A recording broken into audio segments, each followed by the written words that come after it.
ክቡራት ሰማዕቲ ረድኤና ከመይ ቀኒኹም? ሎሚ 18 ሰነ 2022 እዩ። ከምቲ ኩልና ንፈልጦ ድሕሪ ፅባሕ 20 ሰነ መዓልቲ ሰማዕታት ኤርትራ እዩ። ዘለኣለማዊ ዝኽርን ስዋኣትና እቲ ኩሉ ነብሲ ወከፍ ስድራ ቤት ዕጫ መስዋእቲ ኣብዚ ዕለት እዚ ብዝተፈላለየ መገዲ ክዝክርን ክኽብርን ይረአዩ። መስዋእቲ ሕሩያት ደቂ ኤርትራ ንሓንቲ ነፃን ዲሞክራስያዊትን ቅዋማዊትን ኤርትራ ኢሎም ስለ ዝተሰውኡ ብዓቀብቲ ቅዋም ዝፍለጡ ኣብ ወፃኢ ዝነጥፉ ደለይቲ ፍትሒ ኣባል ዝኾነ ኣቶ ናኦድ በላይ ካብ ሕቡራት መንግስታት ኣሜሪካ ዓዲሙ ኣለኹ። ኣቶ ናኦድ ሓደ ካብ ደለይቲ ፍትሒ ኮይኑ መስዋእቲ ሕሩያት ደቂ ኤርትራን ቅዋምን ኣተኣሳሲሩ ክገልፀልና እዩ። ሰምዓኒ ዘለኻ ኣቶ ናኦድ? እወ ሰማዕክ ኣለኹ ሓረጉ ይቐኒለይ። መጀመርያ ግዜኻ ስለ ዝሃብካኒ ብሽም ሰማዕቲ ረድኤና የመስግነካ ኣቶ ናኦድ። ኣቶ ናኦድ ከምዚ ክብሎ ፀናሕኩ መስዋእቲ ኤርትራውያን ዜጋታት ንሓንቲ ፍትሓዊትን ዲሞክራስያዊትን ነፃን ኤርትራ እዩ። እታ ኤርትራ ነፃ ኮይና እያ እታ ነፃ ንበይኑ ብዘይ ፍትሕን ብዘይ ቅዋምን ብዘይ ስርዓትን ዋጋ ስለ ዘይብሉ መስዋእቶም ምስኡ ክነተኣሳስሮ ኢና ንደሊ ካብ ዝብሉ ሓለውቲ ቅዋም ኢኻ እሞ ብልክዕ እንታይ ከም ክትብሉ ትደልዩ ዘለኹም? ይቐኒለይ ሓረጉ መጀመርያ ስለ ዝዓደምክኒ ነዚ ክቡር መዓልቲ ኣልዒልና ድማ ክንዘራረብ ስለ ዝፈቐድክን ስለ ዝዓደምክን ነመስግነኪ። መጀመርያ መስዋእቲ ሲ ንሓደ ኣዝኻ ክቡር ነገር ኣዝኻ ውሽጥኻ እተኽብሮ ነገር ኣዝኻ ክቡር ዋጋ ከፊልካ ምብጃው ከም ማለት መወሰድኮ ኣብቲ ናይ እንግሊዝኛ ሳክሪፋይስ እዮም ዝብሎ። ሳክሪፋይስ ከምዚ ካብ ክልተ ቃል ዝወፀ እንድዩ ሳክር ማለት ከምዚ ሰክረድ ማለት እዩ፣ ፊቸረ ድማ ምግባር ማለት እዩ። ክቡር ምግባር ማለት እዩ። ዝኾነ ነገር ከፊልካ ሲ ነቲ ኣብ ውሽጥኻ ከም ሓደ ክቡር ክብሪ ክኸውን ይኽእል፣ ሓደ ኦብጀክት ክኸውን ይኽእል፣ ዝኾነ ይኹን ነገር ንዕኡ ዋጋ ከፊልካ ሲ ናብ ዝለዓለ ክብረት ምድያብ ማለት እዩ። ስለዚ እዚ ህዝቢ ኤርትራ ሂወቱ ዘይበቃቀሉ ሂወቱ ከፊሉ ዝተበጀወ ነገር ዝተሰዋኣሉ ነገር እንታይ እዩ ኢልና እንተደኣ ሓቲትና ሉዓላዊነት ሃገር ገለና ንብል ግን ናተይ ርድኢት ትመስል ርእሰ ውሳኔ ዝብል ሓሳብ እዩ ይመስል። ስለዚ ህዝቢ ኤርትራ ዝተበጀወ ንመሰል እዩ፣ ንሃገር ኣይኮነን ንመሰል እዩ። ሃገር ንኸኸውን ክመርፅ ይኽእል እዩ፣ ግን ናይ መጀመርያ ግን መሰል እዩ። ምክንያቱ ናብ ታሪክ እንተደኣ ከድና ህዝቢ ኤርትራ 1952 1952 ብፌደሬሽን ምስ ተቆረነ ኣይኮነን በረኻ ወፂኡ ቃለስ ፓርላማኡ ምስ ፈረሰ መንግስቲ ኤርትራ ዝብል ናብ ምምሕዳር ኤርትራ ምስ ተቀየረ ብሃፀይ ሃይለ ስላሴ ማለት እዩ። እቲ ቺፍ ኤግዜኪቲቭ ዝበሃል ዝነበረ ናብ ተራ ኣመሓዳሪ መንግስቲ ወይ ድማ ፕሬዚደንት ናይ ኤርትራ ዝበሃል ዝነበረ ናብ ኣመሓዳሪ ምስ ተቀየረ እቲ ኤርትራዊ ወሪዱ ብንደራሴ ናይ ሃይለ ስላሴ ምስ ተተክአ እዩ። ስለዚ እቲ ዘቃለሶ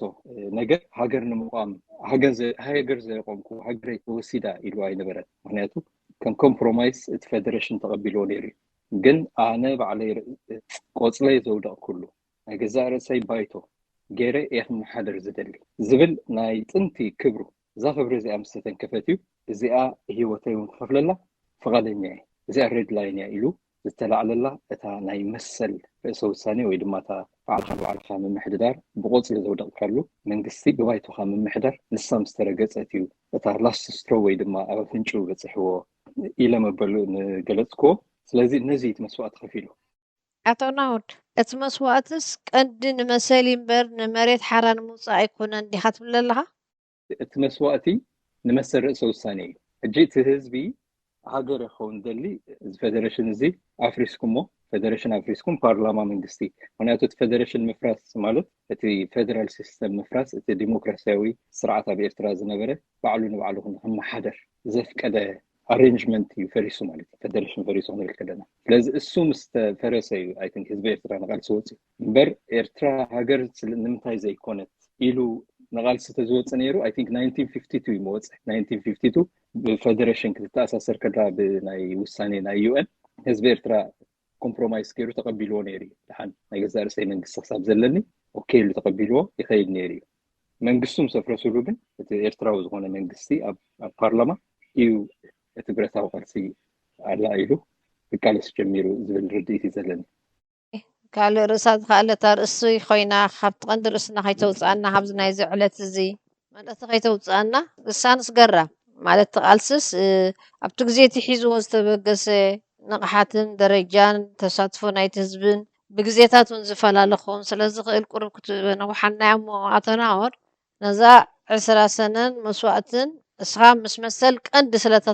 ከተተኣሳስራ ስለ ዝደለኻ ኢኻ ናብታ ናይ ቅዋሙ ክትብለኒ ስለ ዝደለኻ ኢኻ ናብኡ ንድሕሪት ተመሊስካ ከተተኣሳስሮ ፈቲንካ ደለኻ እሞ ቁርብ ክትነውሕ እያ መስለኒ እዚ ናይዚ ዕለት እዚ ዝኽሪ ባጥታት ተኣሳሲርካ እስከ ግለፀልሕ ፅር ኣቢልካ ሓቂ ኣብ መወዳእታ እኮ እቲ ሃገር እዩ መስሪቱ ማለት እዩ መሰል ርእሰ ውሳኔ ዝብል ብሓይሉ ብደሙን ብመስዋእቱን እቲ መሰሉ ምስ ኣረጋገፀ ህዝቢ ኤርትራ ድማ እቲ ናይ ምምራፅ መሰል ማለት እዩ ባዕልካ ዝመረፅካ ኢኻ ትገብር ምክንያቱ እታ ሓንቲ ክብሩ ናይ ህዝቢ ኤርትራ ካብቲ ብዙሕ ክብርታቱ ሓደ ኣነ ዘይመረፅኮስ ማንም ሰብ ኣብ ልዕለይ ኢምፖዝ ክገብር የብሉን ባህላ እዩ ስለዚ እታ ረፈረንደም ከዓ ገይሩ ማለት እዩ እታ ምርጭኻ ንህዝቢ ዓለም ኣፍሊጡ ሃገር ዝደሊሉ ከዓ ሃገር ኣቆይሙ ማለት እዩ ስለዚ ስዋኣት መዓልቲ መስዋእት እዚ ነዚ ዘመልክት እሞ እታ ኣይግዛእን ትብል እታ ኣነ ባዕለይ ቆፅሊ ዘይውደቕ ኩሉ ኣይመርሐንን ኣብ ልዕለይ ኢምፖዝ ኣይግበርን ካልእ ኣካል ኣብ ልዕለይ ዝኾነ ሕጊ ድዩ መግዛእቲ ድዩ ኣብ ልዕለይ ኣይፅዕንን ክገብርዎ እንተዳ ኮይኖም ከዓ ኣብ ልዕሊ ሬሳ እዩ ክገብርዎ ዝኽእሉ ዝብል ሕራነ እዩ ኣነ እቲ ኢንፋክት ካብቲ ሓደ ኤርትራውነት ክቡር እዩ ዘብሎ ንሱ እዩ ምክንያቱ ኣይግዛእን ኣነ ብነብሰ ዝመሓደር ባዕለይ ብዝመረፅክዎን ባዕለይ ብዘደኮንክዎ መንግስቲ ባዕለይ ብዝመረፅ ቆፅለይ ብዘወደቕ ኩሉ መሪሕነት ክምራሕ ዝደሊ ዝብል ከምኡ ኣይትገብርን ኢኻ ክብልዎ ከለዉ ግን ሓራኒ ህዝቢ ምዃኑ እዩ ዘርኢ ነዚኦም ከዓ ስዋኣትና ተበጅዮ እሞ ዝብል ርድኢት ዘለኒ ሓረጉ ቀኒለይ ኣነ እውን ቅድሚ ብረታዊ ቃልሲ መስዋእቲ ተኸፊሉ ብካልእ ዝተፈለየ መልክዕ ኣብ ግዜ ብረታዊ ቃልሲ መስዋእቲ ተኸፊሉ ድሕሪ ናፅነት መስዋእቲ ተኸፊሉ ሕጂ እውን መስዋእቲ ይኽፈል ኣሎ ሕጂ መብዛሕትኡ ግዜ እቶም ስዋኣት ንብሎም ኣብ ኩናት ዝወደቑ ነቲ ሃገር ክከላኸሉ ካብ ባዕዳዊ ፀላኢ እዩ ኣንፃር መግዛእቲ ዝወደቑ ስዋኣት ዕላምኦም ብንፁር ወቂዒ እዩ ኣንፃር መግዛእቲ ወፂኦም ኣንፃር መግዛእቲ ከዓ ተቃሊሶም ናፅነት ኣረኪቦምና ዕላምኦም ወቂዒ እዩ እቶም ዝተረፍናቶም ዘለናቶም ድሕሪ ናፅነት ፀናሕና ኢና ግቡእና ዘይገበርና ዝብል መግለፂ ክደጋገም ንሰምዕ ኢና ብዝናትካ መግለፂ ዝተፈለየ ኮይኑ ረኺበ ኣለኹ እሞ ዕላማ መስዋእቲ ናይቶም ኣሽሓት ብዝያዳ ከዓ ናይቶም ቅድሚ ናፅነት ዝወደቑ ኩኑ ድሕሪ ናፅነት ዝወደቑ ኤርትራውያን ብመሰረቱ ኣይተወቕዐን ባህላ ኢኻ ማለት እዩ ኖ እቲ መሰል ዘሕደገና ኣካል ናይ መጀመርያ መሰልና ዘሕደገና ፓርላማና ዘፍረሶ ማለት እዩ ብናቱ ናይ ንጉስ እንደራሴ ገይሩ ዝተክኦ ኣብ መወዳእታ ድማ ብምሉእ እቲ ምግባጥ ናይ ፌደሬሽን ኣፍሪሱ ጎቢጡ ካብቲ ንጉስ ብዝለኣኽ ኣመሓዳሪ ገይሩ ዘመሓድርና ዝነበረ ነዚ ምቕባል ኣብ ህዝቢ ኤርትራ ወፂኡ መስዋእቲ ከፊሉ እቲ ፀላዩ ፀሪጉ ማለት እዩ መሰሉ ሪስቶር ገይርዎ እዩ ስለዚ እዚ ሓደ ኣካል ናይቲ ኣኮምፕሊሽመንት ወይ ድማ ኣብ ሸትኡ ዘብፅሖ ዓላማ እዩ ስለዚ ናይ ግዳም ፀላኢ ናይ ግዳም ሃገርና ኣቢሉ ወሪሱ መሰልና ዝኸልከለ ስርዓት ናይ ግዳም ሓይሊ ፀራሪጉ ኣልይዎ እዩ እቲ ሓደ ተሪፉ ዘሎ ናይ ኣብ ውሽጢ ሃገርና ቆፅልና ዘይውደቕናሉ ስርዓት ተፃዒንና ኣሎ ልክዕ ከምቲ ሃይለ ስላሴ ዝገበርዎ ፓርላማ ኣፍሪሶም ብናቶም ዝተክእዎ ማለት እዩ ብናቶም እንደራሴ ገይሮም ዝተክእዎ ልክዕ ድማ ከምኡ ዝገብር ከዓ ሎካል ወይ ድማ ወዲ ዓድና ንብሎ መራሒ ከዓ መፂኻ ፓርላማና ኣፍሪሱ ከዓ ብዘይ ሕጊ ከዓ ዝገዝእ ቆፅልና ዘይውደቕናሉ ስርዓት እውን ኣሎ ኤርትራውያን ከዓ ንከምዚ እውን ኣይቅበሉን እዮም ሓደ ታሪክ ኣሎ ማለት ህዝቢ እዚ ንከምዚታት ዓይነት ዝኸፍሉ ኩሉ ግዜ ምስ ተሰውኦ እዩ ሓደ ታሪክ ኣሎ ምናልባት ዝፀንሐ ታሪክ ክኸውን ይኽእል ናይ ንጉሰ ወዲ እልፉ ዝበሃል ኣዝዩ ሓያል ዝነበረ ኤርትራዊ ግን ነቶም ዓዲ ከይደ ክገዝኣኩም እየ ኣነስ ሓያል እየ በቃ ክገዝእ ኣለኒ ገለ ኢሉ ሽሙ ከዓ ንጉሰ እዩ ኦፍኮርስ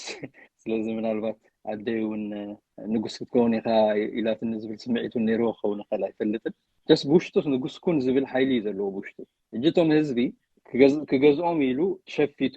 ብሓይሊ ተሽሙ ከብሎም ምስ ደለየ እቶም ህዝቢ ባዕሎም ኢንክሉዲንግ ኣቡኡ ማለት እዩ ኣቡኡ ከንቲባ እልፉ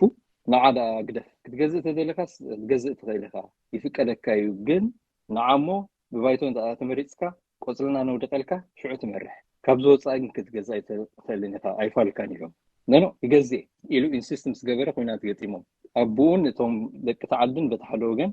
ንሱ ከዓ በዚ ሓደ ወገን ኮይኑ ተዋጊኦም ኣብ መወዳእታ ስዒሮም መይቱ ማለት እዩ ሕጂ ነዚ ሰብ እዚ ንንጉሰ ብሓይሊ ክነግስ ኣይትነግስን ኢኻ ቆፅልና ዘይውደቕናልካ ኢሎም ንሱ ተዋጊኦም ዝተቃለሱ እሞ ሂወቶም ዝኸፈሉ ንዓይ ስዋኣት እዮም ምክንያቱ እቲ ክብሪ ናይ ኤርትራውያን ክቅፅል ዝገብሩ ህዝቢ ስለ ዝኾኑ ማለት እዩ እዚ ኣይግዛእን ማለት ዝፀንሐ እዚ 800 ገለን ዝነበረ ዓመተ ምህረት ታሪክ እዩ ማለት እዩ ስለዚ እቲ ኣብ ኤርትራውያን ቅድሚ ኤርትራ ምባላ ማለት እዩ ኮርስ ቀደም ዝፀንሐ ክብረት እዩ ብልክዕ እቶም ስዋኣት ናይ ብረታዊ ቃልሲ እውን ዕላምኦም ወቂዖም እዮም ኣንጻር መግዛእቲ ዝግበር መግዛእቲ ንምስጓግ ይኹን ደብ ሃገር ንምሕላው ዝተኸፍለ መስዋእቲ እውን ዕላምኡ ወቂዑ ባህላ ኢኻ እዋ የስ ኣብሶሉትሊ እቶም መጀመርያ ዝተሰለፉ ፓርላማኦም ኣፍሪሱ ኣነ ዝውንነኩም ኣነ ዝገዛእኩም ዝብሎም ሓይሊ ፀራሪጎም ድማ እዚ ቅዋማዊ መንግስቲ ንክቀውም ድማ መንገዲ ሰሪዖም ማለት እዩ ንመሰል ገዛ ነብስኻ ባዕልኻ ምምሕዳር ብትደልዮ ቆፅሊ ውዲቕካ ንምምራሕ እዩ ህዝቢ ኤርትራ ዋጋ ከፊሉ ክትደጋገም ትስማዕ እንድያ ስለዚ እንድሕር ከምኡ ኮይኑ እቲ መስዋእቲ መግዛእቲ ንምፅራግ ወይ ነቲ ዝተቐንጠጠ ናይ ሃገር ናይ ምዃን መሰል ኣቦትኡ ሃልዩ እቲ ኣይግዛእን ባዕለይ ቆፅሊ ዝወደቑ ኩልየ ክግዛእ ዝደሊ ዝብል ካብ ቅድም ካብ ጥንቲ ዝፀንሐ ኤርትራዊ ኒሕ ግን ኣይተተግበረን ስለዚ እቲ መስዋእቲ ዕላምኡ ብሙሉእ ወቂዑ ክንብል ዲና ኣይወቅዐን ብሙሉእ ወቂዑ ክበሃል ኣይከኣልን ሓረጉ ምክንያቱ እዛ ዝበልኩ ህዝቢ ኤርትራ ንመሰል እዩ ተቃሊሱ ካብቲ ሓደ መሰላት ድማ ካብቲ ሓደ ሜይን መሰል ድማ ቆፅሊ ዘውደቐሉ ባዕሉ ቆፅሊ ዘውደቐሉ ብባይቶን ምምሕዳር ሓደ ካብቲ ክብርታት ናይ ህዝቢ ኤርትራ እዩ እዚ ከዓ ሓደ ሰብ ባሒቱ ይርከብ ኣብ ኤርትራ ፍትሒ የለን ሰብ እሰር ወላ ሓንቲ ኣክቹዋሊ እሰር ከማና ይብሎኒ ኣነ ይስወር እዩ ዝብሎ ሓውሲ ግብረ ሽበራዊ ዝኾነ መንግስቲ ዘሎ ብኤርትራ ከምቲ ሓደ ዓርከይ ብጣዕሚ ፅቡቅ ገይሩ ዝገለፆ ሃለዋት እዩ ዘጥፍእ ህዝቢ ኤርትራ ኣብ ኤርትራ ዘሎ መንግስቲ ዲና ክንብሎ እንኳን ህዝቢ ቆፅሊ ከውደቐሉን ባይቶ ክመርሕን ንሱ ተሪፉሲ ሓውሲ ኣሸቢሩ ወይ ድማ ኣርዒዱ ዘማእዝዝ ስርዓት እዩ ተደኪኑ ማለት እዩ ኤርትራ ሉዓላዊት ምስ ኮነት ሰብ ይኣስር ይወስድ እሞ ይስውር ሃለዋቱ ከም ዘጥፍእ ይገብሮ ሕጂ እቲ ብደገ ዘሎ ሰብ ሰቡ ተኣሲርዎ መዓስ ወፅእ ኣብ ምንታይ ሃለዋቱ ኣይፈልጥን ማለት እዩ መይቱ ኢልካ እውን እኮ ትቐብር ኢኻ ትቐብፅ ክሎዥር ዝበሃል ነገር ኣሎ ምቕባር እዮም ዝብልዎ እዚ ኤርትራ ዘሎ ግን ስርዓት ንህዝቢ ኤርትራ ብሓውሲ ራዕዲ ፈጣሪ ሎካል ፈጣሪ ራዕዲ ዘቤታዊ ፈጣሪ ራዕዲ ዝብሎ ኣነ ኣርዒዱ እዩ ዘማእዝዝ እዚ ከዓ ፍፁም እቲ ህዝቢ ኤርትራ ዝተቃለሰሉ ዓላማ ኣይነበረን ስለዚ ሙሉእ ብሙሉእ ተፈፂሙ ክበሃል ኣይከኣልን ሃገር ኣቑሙ እዩ እቲ ሃገር ንኸቕውም ዝወሰዶ ስጉምቲ እዞም ኩሎም ስዋኣትና ዝወሰድዎ ውሳነ ነቲ ኣዝዮም ክቡር ክብሪ ዝብልዎ ነገር ኩላትና ክብሪ እንብሎ ነገር ኣይንግዛእን ዝብል ኒሕ ንዕኡ ተበጀሙ እዮም ሂወቶም ከፊሎም ስለዚ ዝለዓለ ክብሪ ኣለኒ ኣባቶም ግን ኣብ መዕለቢ ግን ኣይበፅሐን ኣሎ ቃልሲ ኤርትራ ቃልሲ ወለዶታት እዮም ዝበሃል ናትና ህዮ ገዛ ይኸውን ማለት እዩ ነዚና ድማ ቅዋም እምበር ሰብኣይ ግዛእና ክንብል ዘለና ምክንያቱ እቲ ቅዋም ማለት ባይቶ ማለት እዩ ቅዋም ማለት ህዝቢ ዝውክሎ መንግስቲ ከመሓድር ህዝቢ ቆፅሉ ዘውደቐሉ ዝኣመነሉ መንግስቲ ገይሩ ምምሕዳር ማለት እዩ እዚኣ ኢኻ መሰል ናይ ህዝቢ ኤርትራ ክትክበር ዘለዎ ኣለና ንኣምን ምእንቲ ሓጎስናን ዓወትናን ሙሉእ ክኸውን እዚ ከዓ ናትና ዕዮ ገዛ ኢልና እንሰርሓሉ ኣለና ቅዋም ይተግበር ቅዋም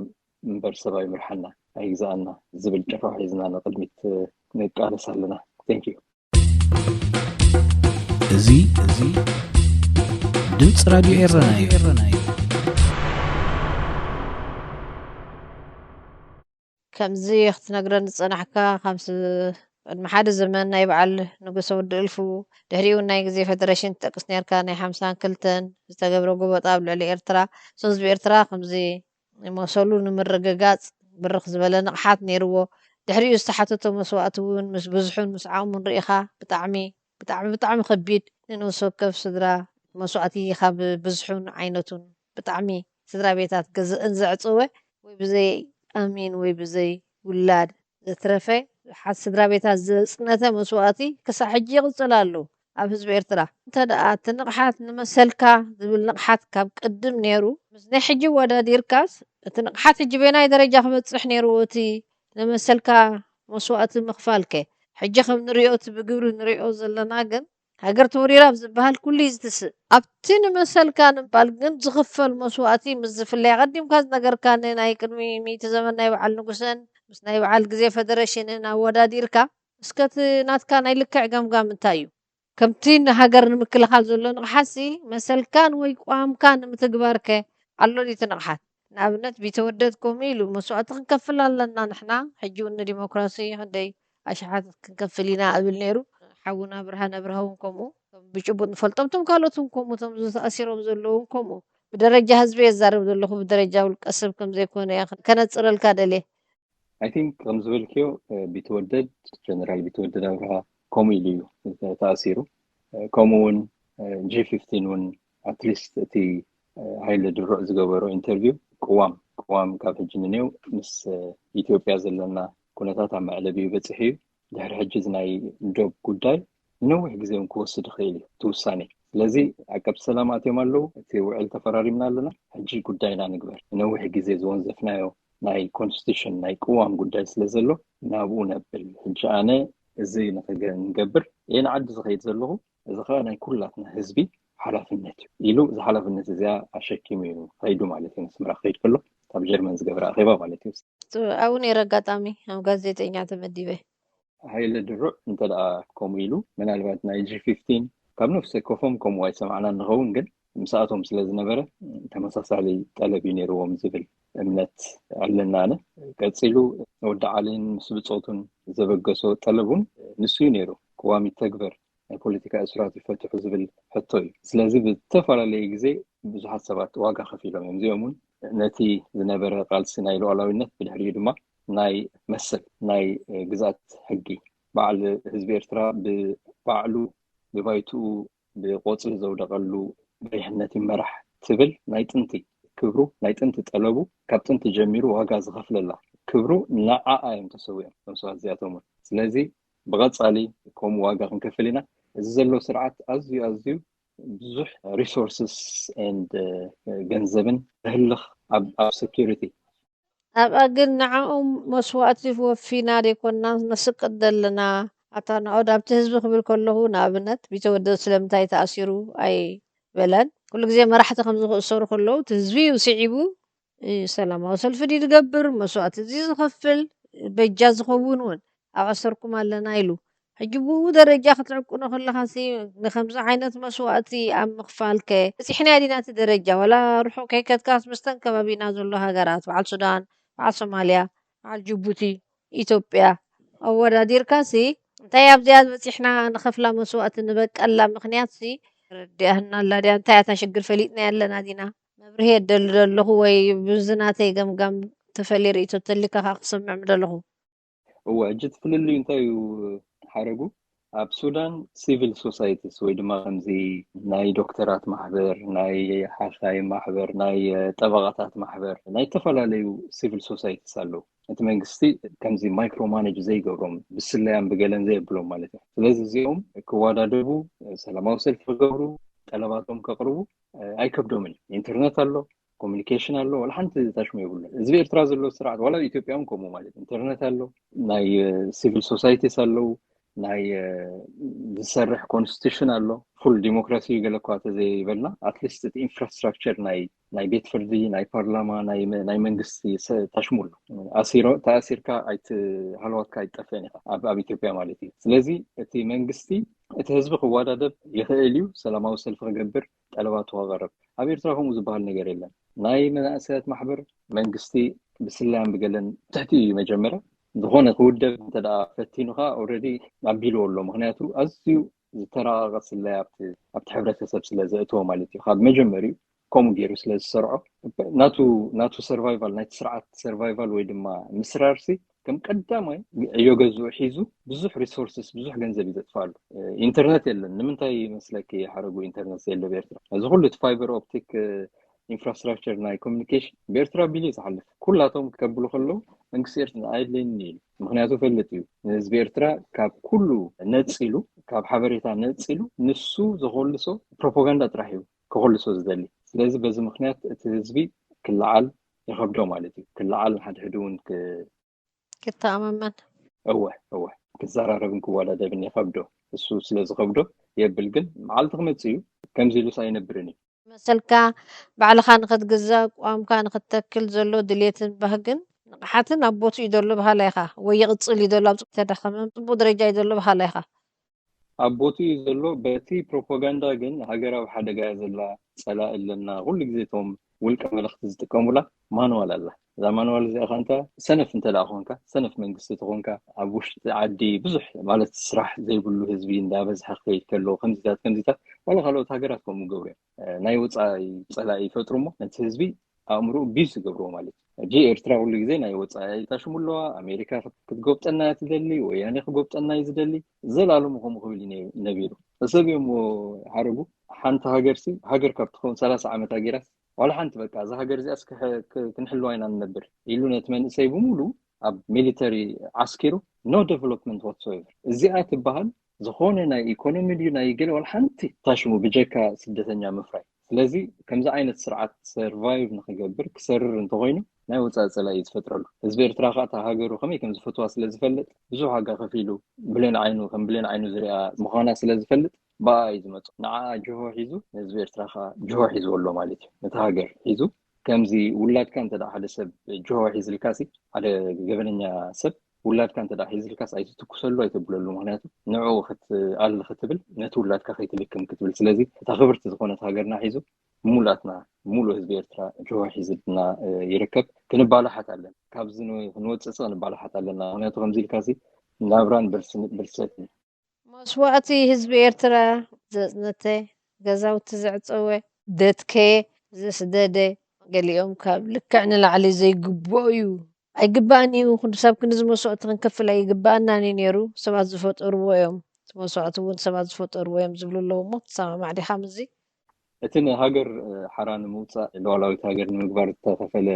መስዋእቲ እቲ ንመሰል ርእሰ ውሳኔ ንምባል ዝተኸፈለ መስዋእቲ ክቡር መስዋእቲ እዩ ብድሕሪኡ እውን ዝኾነ ንኤርትራ ሓደጋ እዩ ተባሂሉ ሃገር ዲፈንድ ኣብ ምግባር ዝተኸፈለ መስዋእቲ ክቡር መስዋእቲ እዩ ሓደ ግዜ ሓደ ጉጉይ ወይ ድማ ዓንዳር ዝኾነ መራሒ ሃሊካ ኣብዘይ ድሌካ ኩናት እውን ከእትወካ ክእል ይተናኸፍ እሞ ደን እቲ ካልእ ሓይሊ ድማ ግብረ መልሲ ይህብ ኣብቲ ግብረ መልሲ ዝህበሉ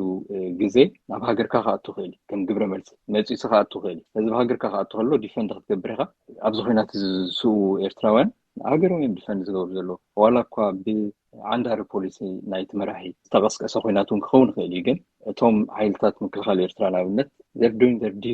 duty ይገብሩ ኣለዎ ምክንያቱ ፖለቲካዊ መሪሕነት ኩሉ ግዜ ናይቲ ሚሊተሪ ዝመርሑ እቶም ሚሊተሪሲ ካብ ፖለቲካ ወፃኢ እዮም ኩሉ ግዜ ኣብ ዲሞክራሲ ከምኡ እዩ ኣብዚ ናትና ፀገም ኮይኑ ዘሎ እንታይ እዩ እቲ መንግስቲ ንህዝቢ ኣይውክልን እዩ ህዝቢ ሕጂ ናብታ ቆፅሊ ምውዳቕ ክመፅእ ባይቶ ሃልዩ ህዝቢ ዝውክሎ ካብቲ ባይቶ ተመሪፁ ልክ ከምቲ ቅዋምና ዝብሎ ካብ ባይቶ ዝተመረፀ ፕሬዚደንት እንተዝኸውን ፍቃድ ናይ ህዝቢ ዘፈፅም ዘሎ ምክንያቱ ኣሚንናሉ ሰብ እዚ ጥበበኛ እዩ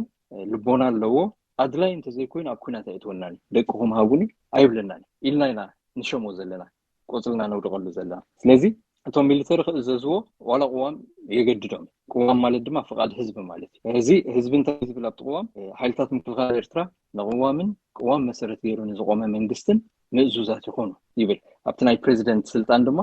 ፕሬዚደንት ኮማንደር ኢንቺፍ ወይ ድማ ኣዛዚ ናይ ሓይልታት ምክልኻል ኤርትራ ምዃኑ ይገልጽ ማለት እዩ ስለዚ ፕሬዚደንት ዝኣዘዞም እቶም ሓይልታት ምክልኻል ኤርትራ ክእዘዙ እዩ ዘለዎም ግን ኣየናይ ፕሬዚደንት እቲ ህዝቢ ኤርትራ ቆፅሉ ዘውደቐሉ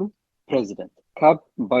ባይቶ ድማ ካብ ሙሉእ ህዝቢ ኤርትራ ተመሪፆም ዝመፁ ባይቶ ይእከቡ እሞ ካብኣቶም ብቑዕ ልቦና ኣለዎ ኣና ነዚ ሃገር እዚኣ ክመርሓ ክእል እዩ ዝበልዎ ሰብ ድማ ይመርፅዎ ማለት እዩ ብከምዚ ዝተመረፀ ፕሬዚደንት ዝእዝዞ ሰራዊት ክእዘዝ እዩ ዘለዎ ዝኾነ ይኹን ነገር ማለት እዩ ምክንያቱ ህዝቢ ኤርትራ ወካሊ ሄድ ኦፍ ስቴት ስለ ዝኾነ ንህዝቢ ኤርትራ ወኪሉ ሃገር መርሕ ስለ ዘሎ ስለዚ እዚ ፕሬዚደንት እዚ ኣዚዝዎም ሓደ ነገር ኣብ ኩናት ምዝኣቱ ንሃገር በጃ ሃገር ሓልፉ ስለ ዘለው ስዋኣት እዮም እቲ ሂወቶም ድማ ዝሃብዎ ዝኸፍልዎ ነገር ሂወቶም ከፊሎም ንዓና ዘውሕሱልና ሰላምን መሰልን ድማ ኣብ ልብና ሰፊሩ የብል ማለት እዩ ንመፃ ወለዶን ድማ ኢንስፓየር ክነብር ልካ ከምዚ ንጉሰ እልፉ ቆፅልና ኣይውደቕናልካን ኣይትነግስን ኢኻ ብሓይሊ እንተዳኣልካ ከዓ ሂወትና ዋላ ተሰዊእናሲ እታ ቆፅሊ ምውዳቕ ትብል ኮንሰፕት እስኻ መፅኻ ክትሕሳ ይነፍቅደልካ ኢና ዋላ ሂወትና ኮስ ትግበረና ዝበሉ ቅድሚ 200 ዓመት ሕጂ ንዓይ ኢንስፓይሬሽን ኮይንኒ ቅዋም እምበር ሰብ ኣይገዛእናን እዩ ዝብል ዘሎ ልክዕ ድማ እዚ ሕጂ ንገብሮ ንኸፍሎ መስዋእቲ ወይ ድማ እዞም ኣሕዋትና ዝኸፍልዎ መስዋእቲ ንመጻኢ ግዜ ንዘበናት ኢንስፓይሬሽን ኮይኑ ክነብር እዩ እዚ እዩ ኤርትራውነት ክቡር መንነት ዘብሎ ኣይግዛእን ቆፅሊ ብዘይውደቕ ኩሉ ቆፅሊ ብዘይውደቕ ኩሉ መራሒ ቆፅሊ ብዘይውደቕ ኩሉ ባይቶ ኣይግዛእን ብዘይ ባይቶ ኣይግዛእን ትብል ኣብ ናይ ንጉሰ እልፉር ኢና እያ ኣብ ናይ 91 ሪኢና እያ ፌደሬሽን ባይቶ ምስ ፈረሰ ዝገበርዋ ርኢና እያ ሪኣክሽን ናይ ህዝቢ ኤርትራ ሕጂ ድማ ካብዚ ኢንስፓይሬሽን ወሲድና ዝሴም ወይና ሪኣክት ክንገብር ዘለና ዝብል እምነት እዩ ዘለኒ ኣብዚ ግዜ እዚ ህዝቢ ክዋዳደብ ስለ ዝኸብዶ ጠለቡ ክገብር ኣብዛ ግዜ እዚኣ ክገብርዋ ዝኽእሉ ሓይልታት ምክልኻል ኤርትራ እዮም ሓይልታት ምክልኻል ኤርትራ ናታቶም ሓላፍነት ንቅዋምን ቅዋም መሰረት ገይሩ ንዝቆሞ መንግስትን ይምእዘዙ ንፕሬዚደንት ኣይትማእዘዝዎ ብል ኣለኹም እቲ ትምእዘዝዎ ፕሬዚደንት ግን እንታይ ረቑሒታት ከማልእ ኣለዎ ግን ቅዋም ዝብለኩም ነግረኩም ኣለኹ ሓይልታት ምክልኻል ኤርትራ ንቅዋምን ቅዋም መንግስቲ መሰረት ገይሩ ንዝቆመ መንግስቲ ምእዙዛት ይኾኑ እዩ ዝብል ስለዚ እዚኣ ከተሰላስልዋ ክትሓስቡላ ይሓደራ ዝብል ኣቶ ናውድ ህዝቢ ኤርትራ ዝኸፍሎ ዘሎ መስዋእቲ ዘየቋርፅ ተኸታታሊ መስዋእቲ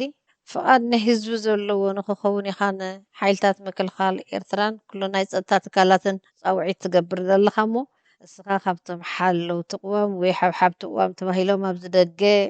ዝናጣጠፉ ዘለዉ ደለይቲ ፍትሒኻ ስለዚ ንሎሚ እታ መስዋእቲ ህዝቢ ኤርትራ ተተኻኢሉ ፈፂሙ ንክተርፍ ንኽኣኽለና እንተዘይኮይኑ ከዓ ከም ኣብ ዝኾነ ሃገር ወይ ካብ ዝበዝሐ ሃገር ዘሎ ፍቓድ ናይ ህዝቢ ዘለዎ መስዋእቲ ንክህልወና ምስ ቅዋም ኣተኣሳሲርካ መብርሂ ሂብካን እሞ ዝተረፈት ዘየሊ በኣኽ ንውዲእና ኣቶ ናውድ يغني حرقو حنت ناي موداتا كبل مسواتي نخوحد زبلكي ولا مسواتي نالبت نابزيرو ختمصو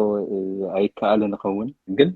كل جزي حزب زمرصو منغستي حزبي اي غاغن حزبي لبونا لو ولا مصحف قدوس انتي بال ابتي مخرتي زبزحو او طبب الله يزبر مخرتي زبزحو بيت مخري بايتو خلونا لو بايتو دما مخيرو حزب مريصو وناتو نفسه كف حزب مريض زسدو لبام رزين ناي تعدي ويدما ناي توردا ناي تزوكلو بقى من الله رزين من الله مهور من الله لبونا رشقو زتم هديلو زحسب تبايلي كم نفسه كف عد ماتيو كم زيوم عينت رزنت زتاكبو بايتو متكايت موتنا زيوم زوسنو دما زغونه يكون كوينات يكون قال يكون كبل كلوخا خمطات عينت هاهو كلوخا ازيوم حاسيبهم هندلا إلو ما كوينات اياتوني يدل غالي بوليتيكا ومفتحي كالي دبلوماسيا ومفتحي يقولون ديلهم او تسم اوريدهم يوم ناب كوينات زاتو اتزوكلهم حزبون دقهم هابوني ناب كوينات كاتوم يلوم كيدن كحتو سلازغون كل غزي حزباو منغستي غويا يلو ناب كوينات اياتوني ككالاخل انت الله وي موداتا اي قدن كوينو يخوم زغبر سلازي ديمقراسيون هاجرات اب كوينات ناي متاو ادلن ازي تصبي لذي ارترا دما كوم حزباو منغستي قواماو منغستي خنقومو ولدنا وليدهم عبيهم دقهم امرهم دقهم سعيمهم بدقهم تطويرهم اريقهم كاب دقهم كبروا سدتك واحد انت دا خوينو حزباو منغستي قواماو منغستي يدلينا له اتوم ناي قدم اب قدلي كاب زبن قدلي جميرهم تقاليلهم حجه اب سبعات زلو ستيل تروتا يوصو ايبلو وتدرات زخبكو فقدو خرتت زلو زلون عرفت يدلين زمنهم بمولو تقاليلهم افتقدني تملسهم كحجه ستيل ربح دمو زي بلهم قالي بلهم كرتت بلو نساتهم حربنياتنا ترف علميهم عرفهم كنبرو إنا ندلنا تروتا مسلم تخبير لهم تحدش ولدو دما هذا بروفيشنال ارمي غيركا تي اغلغلوت نعسر شمون تورحي اقوامكم يزبل اغراو اغلغلوت مغبر غبو زيغا يزبل 10 شمون تورحي غيركا ريزيرف ارمي يكونو هذا طعي زخونها بروفيشنال ارمي غيركا ابا هاجر اب حدغا تخونلو غزي نت ريزيرف تعقبو زلو حيلي كصوعات خلخا سلاز بغمزي هاجرنا انت دا ويما حبتام هاجر عدنا سدتك واحد مسواته واحد اللي يزبل امنه لني زلالم وخبرين سواتنا غني اللي حربو ኣቶና ኣድወላይ ካብ ሓብሓብቲ ቅዋም ካብ ሕብራት መንግስታት ኣሜሪካ ክፍለ ሃገር ቨርጂንያ ይቐኒለይ ክብረት ይሃበለይ غني اللي حربو መስዋእቲ ኤርትራውያን ኣብ ወለዶታት ቀፂሉ እቶም ዝተሰውኡ እቶም ብሂወት ዘየለው ኢና ንዝክር ዘለና እምበር እቲ መስዋእቲ ናይ ግዜ መስዋእቲ ናይ ዕድል መስዋእቲ ናይ ኩሉ ዝኩሉ ሃገራዊ ኣገልግሎት ከቢድ መስዋእቲ ዝገብር ዘሎ ብሂወቱ ስድራ ቤት ዓይነት መስዋእቲ ከፊሉ ኤርትራዊ ዘለኣለማዊ ዝኽርን ስዋኣትና ናይ ሎም መደብ ኣብ ዝወድየ ኣለኹ ብኻልእ መደብ ዳግም ክምለሰኩም እየ ሰናይ ቅነ